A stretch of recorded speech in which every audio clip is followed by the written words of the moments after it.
கண்ணியத்துக்குரியவர்களே, இந்த சமூகம் செய்யக்கூடிய பாவங்கள், இந்த சமூகம் செய்யக்கூடிய குற்றங்கள், கோடான கோடி பாவங்களை நாம் எண்ணலாம். அதில் மிக குறிப்பான பாவங்கள், அலட்சியமாக கருதப்படக்கூடிய பாவங்கள், முக்கியத்துவம் கொடுத்து அதிலிருந்து விலக வேண்டும் என்று சமூகம் எண்ணாத பாவங்களை நாம் சிலவற்றை பார்ப்போம். கண்ணியத்துக்குரியவர்களே, தொழுகையை விடுவது, தொழுகையை அதன் நேரம் தவறி தொழுவது. அல்லாஹ்வுடைய தூதர் முஹம்மது ரசூலுல்லாஹ் ஸல்லல்லாஹு அலைஹி வஸல்லம் சமூகத்திற்கு ஒரு செய்தியை சொன்னார்கள். அல்லாஹ்துல்லதி பைனனா வ பைனஹும் அஸ்ஸலாத், எமக்கும் காஃபிர்களுக்கும் இருக்கக்கூடிய உடன்படிக்கை தொழுகைதான். ஃபமன் தரகஹா, யார் அந்த தொழுகையை விடுகிறானோ ஃபகது கஃபர், அவன் தெரிந்த நிலையில், தன் மீது தொழுகை கடமை என்பதை அறிந்த நிலையில் அவன் தொழுகையை விட்டால் அவன் அல்லாஹுவை மறுத்த காஃபிராகிறான். அல்லாஹ்வுடைய தூதர் முஹம்மது ரசூலுல்லாஹ் ஸல்லல்லாஹு அலைஹி வஸல்லம் அவர்கள் சொன்னார்கள், அதன் காரணமாகத்தான் அல்லாஹ்வுடைய தூதர் முஹம்மது ரசூலுல்லாஹ் தங்களுடைய மரணத்திற்கு சில தினங்களுக்கு முன்னால் இந்த சமூகத்திற்கு சில அறிவுரைகளை சொன்னார்கள். அந்த அறிவுரைகளில் மிக முக்கியமான அறிவுரை அஸ்ஸலாஹ், அஸ்ஸலாஹ் வமா மலக்கத் ஐமானுக்கும், என் சமூகமே தொழுகை, என் வாலிபர்களே தொழுகை, தொழுகை, உங்களுடைய வழக்கரம் சொந்தமாக்கிய அடிமைகள், தொழுகையுடைய விஷயத்தில் நல்ல முறையில் நடந்து கொள்ளுங்கள் என்ற அறிவுரையை அல்லாஹ்வுடைய தூதர் முஹம்மது ரசூலுல்லாஹ் ஸல்லல்லாஹு அலைஹி வஸல்லம் அவர்கள் சொன்னார்கள்.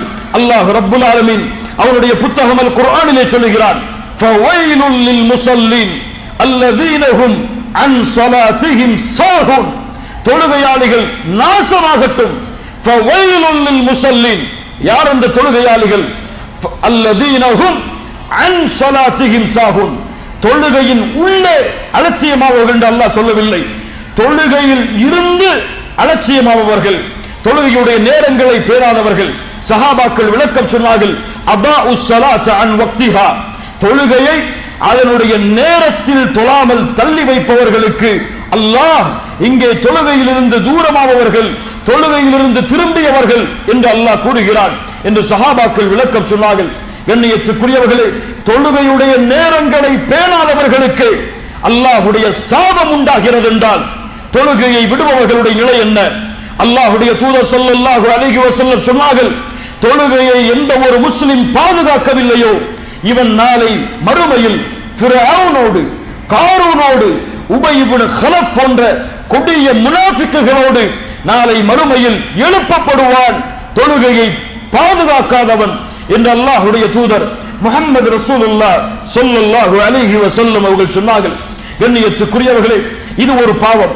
அல்லாஹ்வுடைய தூதர் முஹம்மது ரசூலுல்லாஹ் ஸல்லல்லாஹு அலைஹி வஸல்லம் சொன்னார்கள், அலா உனபிஉக்கும் பி அக்பரில் கபாயிர், உங்களுக்கு பெரிய பாவங்களை அறிவித்து தரட்டுமா? சஹாபாக்கள் சொன்னார்கள், ஆம் அல்லாஹ்வுடைய தூதரே, அறிவித்து தாருங்கள். அல் இஷ்ராக்கு பில்லாஹ், அல்லாஹ்விற்கு இணை வைத்தல். இதைவிட கொடிய பாவம் இந்த உலகத்திலே கிடையாது, கொடிய நோய் உலகத்திலே கிடையாது. இந்த பாவத்தை யார் சுமந்த நிலையில் மரணம் ஆகிறானோ, தௌபா செய்யாமல், இவனுக்கு அல்லாஹ் ரப்புல் ஆலமீன் சொர்க்கத்தை ஹராமாக்குகிறான், நரகத்தை இவன் மீது அல்லாஹ் விதிக்கிறான், இவனுடைய பாவங்களை மன்னிக்க மாட்டேன் என்று அல்லாஹ் வாக்கு கொடுக்கிறான்.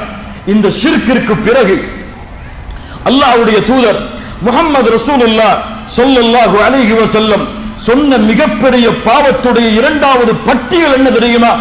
உக்கூக்குல் வாலிதைன், வாலிபர்களை கவனித்துக் கொள்ளுங்கள், என் சமூகத்துடைய மக்களை கவனித்துக் கொள்ளுங்கள். உக்கூக்குல் வாலிதைன், பெற்றோர்களுக்கு நோவினை செய்யக்கூடிய பாவம், பெற்றோர்களுக்கு மாறு செய்யக்கூடிய பாவம். அல்லாஹ் ரப்புல் ஆலமீன் அவனுடைய புத்தகம் அல் குர்ஆனிலே சொல்லுகிறான், வகதா ரப்புக அல்லா தஅபுது இல்லா இய்யாஹ் வபில் வாலிதைனி இஹ்சானா. குர்ஆனிலே அல்லாஹ் எங்கெல்லாம் தௌஹீதை நிலைநிறுத்துகிறானோ, என்னையே வணங்குங்கள் என்று அல்லாஹ் கட்டளையிடுகிறானோ, அந்த இடங்களில் எல்லாம் தௌஹீதுக்கு பிறகு அல்லாஹ் இணைக்கக்கூடிய மிக முக்கியமான அறிவுரை, உங்களுடைய பெற்றோர்களோடு நல்ல முறையில் நடந்து கொள்ளுங்கள் என்று. நெஞ்சிலே கை வைத்து பாருங்கள், என்னை பெற்றெடுத்த தாய் தந்தை அவர்களுடைய பொருத்தத்தோடு தான் இந்த நாளில் நான் வாழ்கிறேனா? என்னுடைய தாய் தந்தை என்னை பெற்றெடுத்ததற்கு மனம் குளிர்ந்த நிலையில்தான் இந்த பூமியில் நான் வாழ்கிறேனா? அவர்கள் என்னை பொருந்திய நிலையில்தான் இந்த உலகத்தை விட்டு அவர்களை நான் அனுப்பி வைத்திருக்கிறேனா என்ற கேள்விகளை எல்லாம் கேட்டு பார்த்தால் அல்லாஹ் பாதுகாக்க வேண்டும். எம்முடைய சமூகத்தில் பெரும்பான்மையான மக்கள் அல்லாஹ் பாதுகாத்தவர்களை தவிர தந்தையுடைய உள்ளத்தை காயப்படுத்தக்கூடியவர்கள், தாயுடைய உள்ளத்தை வேதனை செய்யக்கூடியவர்கள், தந்தை தாயை உதாசீனப்படுத்தி ஒதுக்கி வைப்பவர்களாகத்தான் எம்முடைய சமூகத்தில் பெரும்பான்மையான மக்கள் வாழ்வதை பார்க்கிறோம். மற்ற மதத்தார்களுடைய கலாச்சாரத்தில் எப்படி முதியோர் இல்லங்கள் வளர்ந்து திருமணத்திற்கு பிறகு தாய் தந்தையர்களை முதியவர்கள் இல்லத்தில் அவர்கள் சேர்ப்பார்களோ அது போன்று முஸ்லிம் சமூகத்தின் மத்தியிலும் இந்த முதியோர் இல்லங்களுக்காக இயக்கங்கள் வசூல் செய்யக்கூடிய நிலைமையில் இந்த சமூகம் இருக்கும் நிலையை பார்த்தால் அல்லாஹ் ரப்புல் ஆலமீன் இந்த சமூகத்தை எப்படி கண்ணியப்படுத்துவார்? கண்ணியத்துக்குரியவர்களே, தாய் தந்தையர்கள் உங்கள் மீது பொருந்தாத நிலையில் நீங்கள் கோடி தொழுகையை தொழுதாலும் சரி, அல்லாஹ் ரப்புல் ஆலமீன் சொல்கிறான், தாய் தந்தையர்களுக்கு மாறு செய்யக்கூடியவர்களை நான் சொர்க்கத்திலே நுழைவிக்க மாட்டேன் என்று அல்லாஹ்வுடைய தூதர் முஹம்மது ரசூலுல்லாஹ் ஸல்லல்லாஹு அலைஹி வஸல்லம் சொன்னார்கள். 3 பேரை அல்லாஹ் நாளை மறுமையில் ஏறெடுத்தும் அல்லாஹ் பார்க்க மாட்டான். அதில் முதல் மனிதர் அல் ஆக்குலி வாலிதை, தன்னுடைய தாய் தந்தையர்களுக்கு நோவினை செய்தவர், மாறு செய்தவர் என்று அல்லாஹ்வுடைய தூதர் முஹம்மது ரசூலுல்லாஹ் ஸல்லல்லாஹு அலைஹி வஸல்லம் அவர்கள் சொன்னார்கள். இப்னு அப்பாஸ் ரலியல்லாஹு அன்ஹுமா அவர்களிடத்திலே ஒரு மனிதர் வந்தார். வந்து கேட்டார், இப்னு அப்பாஸ் அவர்களே, நான் ஒரு பெண் பேசினேன். அந்த பெண்ணோ என்னை திருமணம் முடிப்பதற்கு பதிலாக வேறொருவரை திருமணம் முடித்து விட்டால் கோபத்தின் காரணமாக அந்த பெண்ணை நான் கொலை செய்து விட்டேன். எனக்கு அல்லாஹ்விடத்திலே தௌபா இருக்கிறதா? இப்னு அப்பாஸ் அல்லாஹ்வுடைய தூதருடைய பாடப்பட்டறையில் இருந்து வளர்ந்த அந்த சஹாபி கேட்டார்கள் அந்த மனிதரை பார்த்து, உம்முக ஹய்யா, உன் தாய் உயிரோடு இருக்கிறார்களா? அவர் சொன்னார், என் தாய் உயிரோடு இல்லை.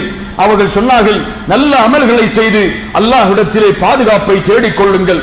அவர் சென்றதற்கு பிறகு அங்கிருந்த மாணவர்கள் கேட்டார்கள், இப்னு அப்பாஸ் அவர்களே, அந்த மனிதரிடத்திலே ஏன் அவர்களுடைய தாய் உயிரோடு இருந்தார்களா என்று கேட்டீர்கள்? இப்னு அப்பாஸ் ரலியல்லாஹு அன்ஹு அவர்கள் சொன்னார்கள், இந்த உலகத்திலே அல்லாஹ்விற்கு செய்யக்கூடிய இபாதத்திற்கு பிறகு அல்லாஹுவை நெருங்குவதற்கு தாயுடைய பணிவிடை தவிர வேறொரு அமல் எனக்கு தெரியவில்லை என்று இப்னு அப்பாஸ் ரலியல்லாஹு அன்ஹுமா அவர்கள் சொன்னார்கள். கண்ணியத்துக்குரியவர்களே, எம்முடைய நிலைமையை பாருங்கள், எம்முடைய சமூகத்தின் நிலைமையை பாருங்கள். பெரும் பெரும் பாவங்களில் எல்லாம் பெரும் பாவங்களாக மதிக்கப்பட வேண்டிய பாவங்கள் எல்லாம் சர்வ சாதாரணமான பாவமாக மாற்றப்பட்டு வரக்கூடிய காட்சியை பார்க்கிறோம். கண்ணியத்துக்குரியவர்களே, பிற மத கலாச்சாரங்களை பின்பற்றுவது, பிற மதத்துடைய கலாச்சாரங்களின்படி தங்களுடைய வாழ்க்கையை மாற்றிக்கொள்வது. கண்ணியத்துக்குரியவர்களே, யூதர்களோடு அல்லாஹ்வுடைய தூதர் மதீனாவிற்கு சென்றதற்கு பிறகு ஒரு ஒப்பந்தத்தை செய்தார்கள். அந்த ஒப்பந்தத்தில் மிக முக்கியமான வரி என்ன தெரியுமா? யூதர்களாகிய நீங்களும் நாமும் ஒரே சமூகம்தான், எம்மிடத்திலே வேற்றுமைகள் கிடையாது, எம்மிடத்திலே பாகுபாடு கிடையாது, எம்மிடத்திலே நீதத்தில் வேற்றுமை கிடையாது. முஸ்லிம் என்பதால் வேறு நீதி, யூதன் என்பதால் வேறு நீதி எம்மிடத்திலே கிடையாது. ஆனால் ஒன்றை புரிந்து கொள்ளுங்கள், உங்களுடைய மார்க்கம் வேறு, என்னுடைய மார்க்கம் வேறு, உங்களுடைய வழி வேறு, எங்களுடைய வழி வேறு, எங்களுடைய கலாச்சாரம் வேறு, உங்களுடைய கலாச்சாரம் வேறு. ஒருபோதும் அதில் நாங்கள் கை சேர்க்க மாட்டோம், அது என்ன அமலாக இருந்தாலும் சரி. அதனால்தான் அல்லாஹ்வுடைய தூதரிடத்திலே சொல்லப்பட்டது, அல்லாஹ்வுடைய தூதரே, யூதர்கள் ஆஷுராவுடைய தினத்தில் நோன்பு வைக்கிறார்கள். மூசா அலைஹிஸ்ஸலாம் அவர்களுக்கு கிடைத்த வெற்றியை கொண்டாடும்படியாக அல்லாஹ்வுடைய தூதர் சொன்னார்கள், அப்படியா நபி மூசாவிற்கு அவர்களை விட தகுதி உள்ளவர்கள் நாம் தான். நான் அடுத்த ஆண்டு உயிரோடு இருந்தால் 9வது நாளும் சேர்த்து நோன்பு வைப்பேன் என்று அல்லாஹ்வுடைய தூதர் முஹம்மது ரசூலுல்லாஹ் ஸல்லல்லாஹு அலைஹி வஸல்லம் சொன்னார்கள். யூதர்களும் மஜூசிகளும் தாடியை மழிக்கிறார்கள், மீசையை கத்தரிக்கிறார்கள். கேட்டுக்கொள்ளுங்கள் இந்த ஹதீஸை. தாடியை மழித்திருப்பவர்கள், மீசையை கத்தரிக்காமல் இருப்பவர்கள், தாடியை வளர்வதை கேவலமாக கருதுபவர்கள், முஸ்லிம் கலாச்சாரத்தை அல்லாஹ்வுடைய தூதர் முகத்தில் வளர்த்த அந்த அழகின் தாடியை வெறுப்பாக கருதி அதை வழிப்பவர்கள் கேட்டுக்கொள்ளுங்கள்.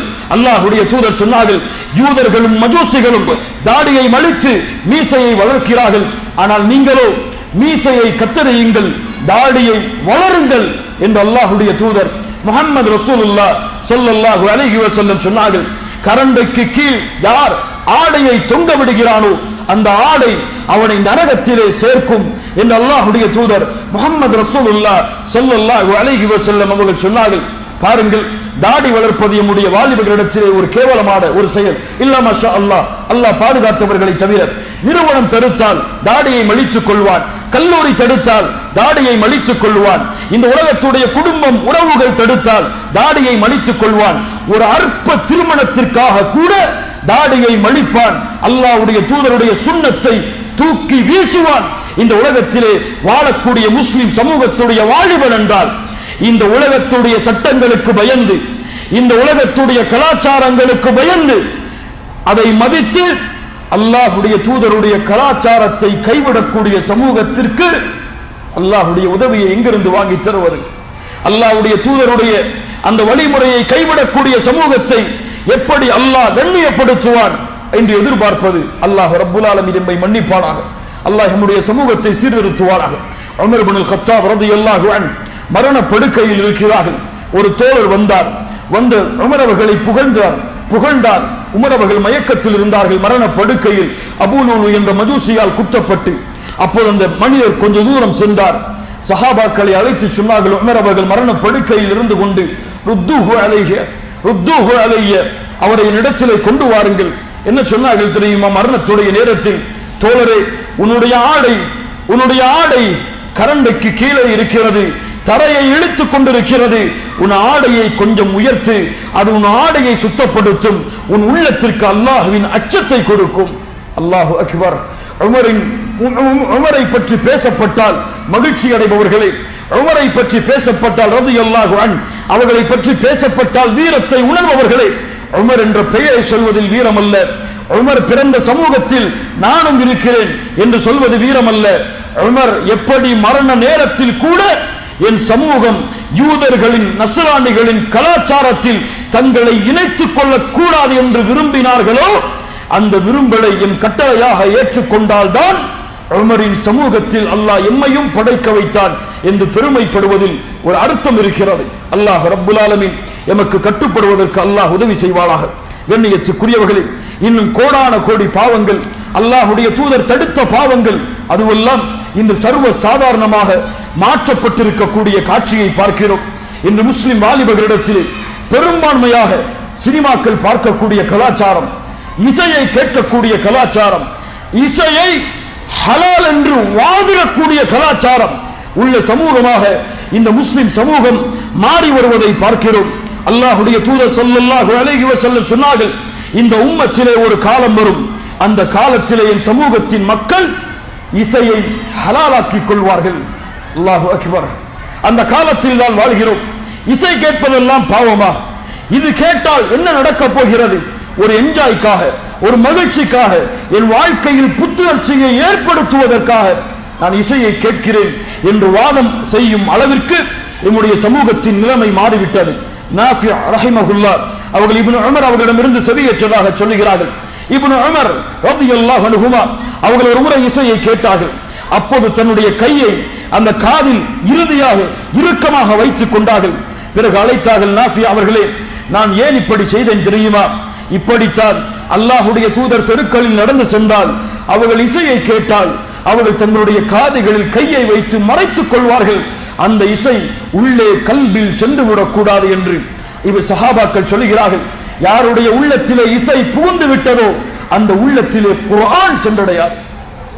அல்லாஹு அக்பர். காதுகளில் கைகளை வைத்து மறைக்க வேண்டிய சமூகம் ஹெட்போன்களை கொண்டு மறைத்து இசையை கேட்கிறது. மஆதல்லாஹ், இயாது பில்லாஹ். அல்லாஹ் ரப்புல் ஆலமீன் அந்த சமூகத்தை விட்டு எம்மை பாதுகாப்பானாக. கண்ணியத்துக்குரியவர்களே, இந்த பாவங்கள் எல்லாம் அல்லாஹ்விடத்திலே மிகப்பெரிய பாவங்கள் தான். அல்லாஹ் இந்த பாவங்களை விட்டெல்லாம் என் சமூகத்தை மாற்றுவான்.